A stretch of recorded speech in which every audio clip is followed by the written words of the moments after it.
আমার সভাপতিত্বে অনুষ্ঠিত বাংলাদেশ জাতীয়তাবাদী দল বিএনপির জাতীয় স্থায়ী কমিটির সভায় তাকে ধন্যবাদ জানানো হয় এবং যথাশীঘ্র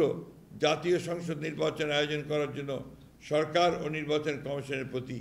আহ্বান জানানো হয়। আজ জাতির উদ্দেশ্যে প্রদত্ত ভাষণে অন্তর্বর্তীকালীন সরকারের প্রধান উপদেষ্টা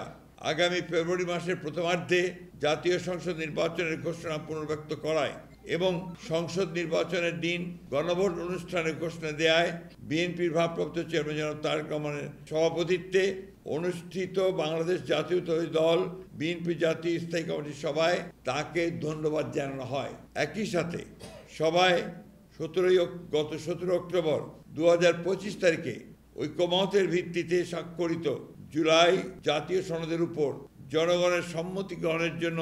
গণভোট অনুষ্ঠানের এবং যথাশীঘ্র জাতীয় সংসদ নির্বাচন আয়োজন করার জন্য সরকার ও নির্বাচন কমিশনের প্রতি আহ্বান জানানো হয়।